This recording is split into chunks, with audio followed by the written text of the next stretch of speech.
Salut à tous, je vous souhaite un joyeux et bel été, une magnifique saison estivale. Alors, petite suite pour moi, je vous fais une petite suite par rapport, parce que j'avais partagé sur ma page que j'irais à la rencontre des baleines. Alors, pour faire suite à ma rencontre avec les baleines et l'énergie du Saint-Laurent. Petite suite qui va dans la direction des formations. Donc, vous avez tous bénéficié de formations de communication animale et soins naturels de guérison. Plus dernièrement, la formation 2 en 1, qui maintenant va se modifier encore. Donc tout change, donc elle va se transformer. Je vais rajouter, pour aller beaucoup plus loin, la communication et connexion humaine. Communication et communication envers soi-même. C'est un des volets importants qui lors de ma formation 2 en 1, comment je pourrais vous dire ça, ne restait pas ancré en la personne. Quand je demandais des fois aux personnes, mais est-ce que tu te souviens, vous souvenez-vous que je vous ai dit ça, ça et ça, et en parlant de, exemple, que le mieux-être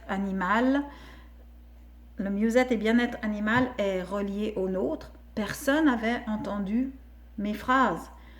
C'était pas entré en eux-mêmes et c'était surtout pas ancré. Donc notre mental, on en aura toujours besoin. Notre mental est sélectif. Le pourquoi, il est important que je revienne là-dessus. Maintenant, pour aider à aller plus loin dans notre cheminement, il est important, ce volet de communication et connexion à soi, que je nomme aussi développement de la personne, pour aller plus loin, pour pouvoir nous aider à nous réaliser en tant qu'être humain. Donc c'est vraiment un pilier important. Ensuite, là-dessus va se greffer la communication animale avec les messages. Quel message l'animal a pour vous-même?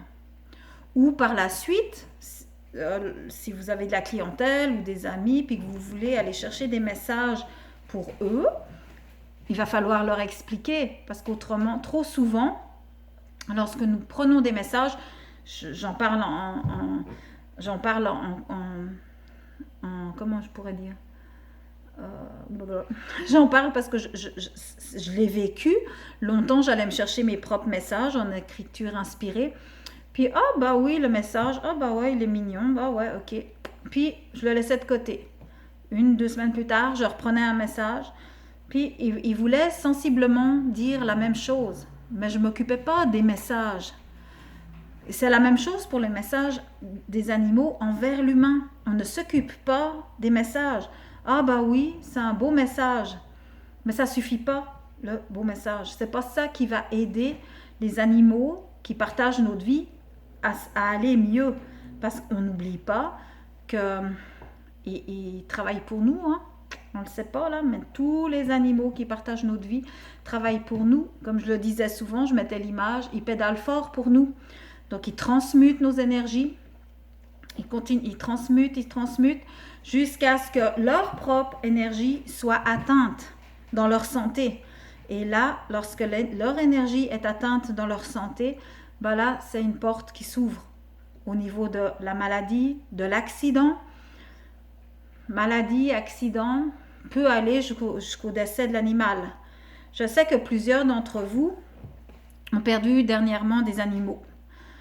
Alors oui, on peut aller trouver des stacoses. J'ai vu dernièrement une personne qui écrivait, une communicatrice animalière qui disait à une autre, elle disait mais le portail énergétique est fort, beaucoup d'animaux décèdent.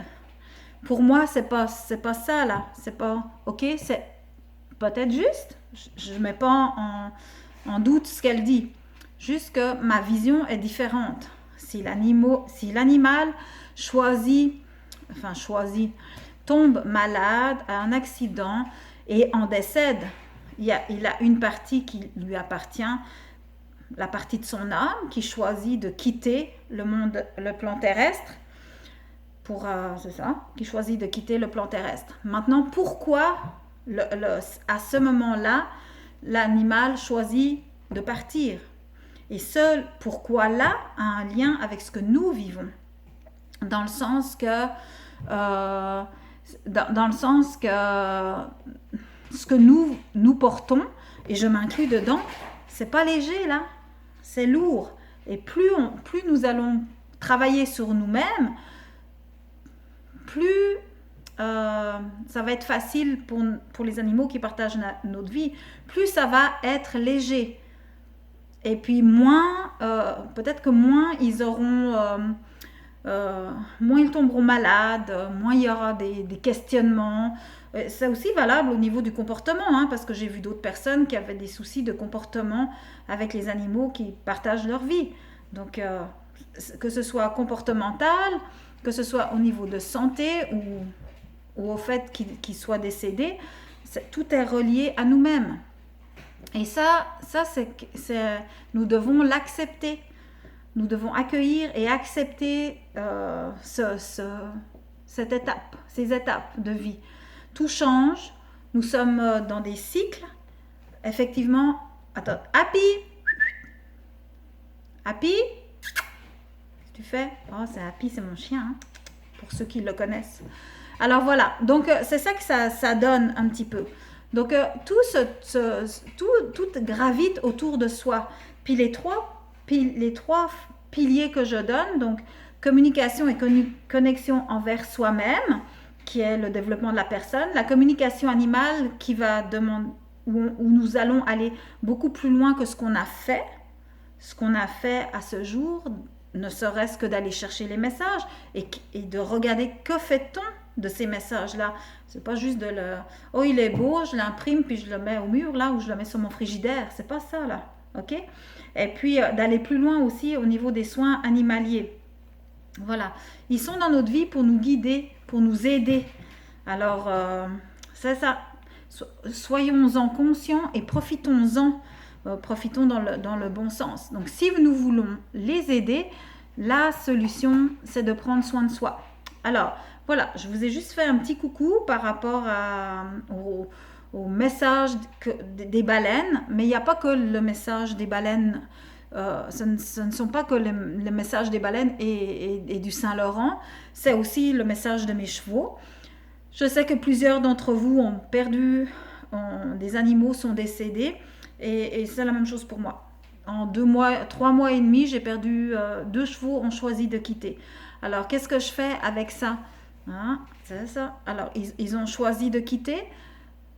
Alors, une des bases de la communication animale, c'est l'humilité. Donc, ok, ils ont choisi de quitter. Alors, qu'est-ce que ça me fait vivre? Qu'est-ce que les animaux qui partageaient ma vie et qui ont quitté, quel est le message qu'ils ont voulu me dire? Que dois-je apprendre de leur départ? Il y a toujours quelque chose. Et ce quelque chose n'est pas une stacose à l'extérieur. C'est pas parce que un il a mangé ci, l'autre elle a mangé ça, puis qu'ils sont décédés pour X raisons là. C'est vraiment d'aller voir ce qu'on porte à l'intérieur. C'est avoir l'humilité de ok, peut-être que ça m'appartient. Il y a peut-être des choses qui m'appartiennent. Maintenant, on peut avancer aussi dans cette direction-là. Nous ne sommes pas coupables, il ne faut pas se culpabiliser du départ de nos animaux, ce n'est pas du tout dans cette direction-là que je vais. Par contre, nous sommes responsables de ce que nous vivons. Et ce que nous vivons, très souvent, affecte les animaux qui partagent notre vie. Alors, je vais faire plus souvent des petites capsules comme ça, vidéo. Là, je sais pas, je vois pas combien de minutes je suis. J'ai déjà fait d'autres, j'en ai préparé d'autres, mais elles étaient trop longues. Alors, je vous laisse et je vais revenir et je parlerai un petit peu plus des 3 piliers, un peu plus en profondeur des 3 piliers, donc avec une vidéo chaque. En attendant, je vous souhaite une belle soirée. À tout bientôt. Bye bye.